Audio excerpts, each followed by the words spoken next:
دوستوں آج کی اردو ڈکشنری میں بات ہوگی لفظ تشہیر، تقریر اور امور پر۔ سب سے پہلے بات کریں گے لفظ تشہیر پر۔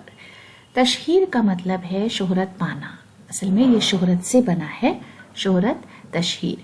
منادی کرنا، اعلان کرنا، مشہور، کبھی کبھی بدنامی اور رسوائی کے مطلب میں بھی استعمال ہوتا ہے۔ پرسدھ کرنا، پرسدھی، کھیاتی پردان کرنا، پرچار پرسار کرنا، کلنکت، اپیش اور ڈھنڈورا۔ پبلسٹی، پبلک ایکسپوجر، پروکلیمنگ، پبلشنگ، ڈسگریس اور انفیمس جیسے الفاظ اس کے لیے استعمال ہوتے ہیں۔ اور تشہیر کے لیے پروپیگنڈا لفظ بھی انگریزی میں استعمال کیا جاتا ہے۔ مثال کے لیے ایک جملہ ہے، کسی کے عیوب کی تشہیر نہیں کرنی چاہیے۔ عیوب کا مطلب ہے عیب یعنی برائی، ڈیمیرٹس۔ امبرین حسیب امبر کا شعر ہے، تشہیر تو مقصود نہیں قصۂ دل کی، سو تجھ کو لکھا تیری نشانی نہیں لکھی۔ اس کے بعد لفظ تقریر۔ تقریر کا مطلب ہے بیان، گفتگو، بات چیت، توضیح، تفصیل سے بیان کرنا، واعظ، درس یا خطبہ۔ بھاشن، اپدیش، وکتویہ، اسپشٹیکرن، وستار سے ورنن کرنا اور پروچن ہندی میں اس کے لیے استعمال ہوتے ہیں۔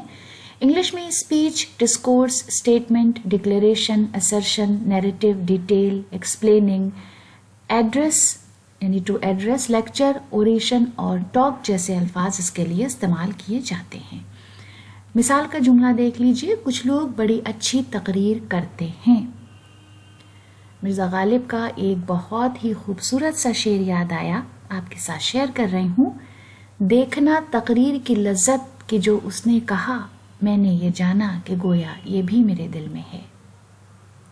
اس کے بعد لفظ امور۔ امور امر کی جمع ہے جس کا مطلب ہوتا ہے کام، تو امور پلورل فارم ہے، متعدد امر، بہت سے کام، بہت سے احکام، بہت سی باتیں اور معاملات۔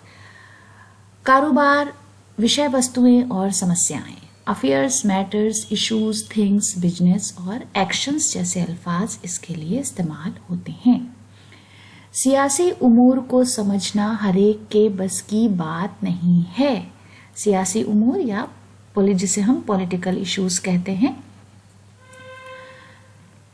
سید ضیاء الدین نعیم کا شعر ہے، ادھر جھکاؤ تو ہوتا ہے جا کے برسوں میں، ہے جن امور میں تم کو ابھی سے دلچسپی۔ تو دوستو اسی شعر کے ساتھ آج کا ویڈیو ختم کرتے ہیں۔ اگلے ویڈیو میں آپ سے پھر ملاقات ہوگی۔ ویڈیو دیکھنے کے لیے بہت بہت شکریہ۔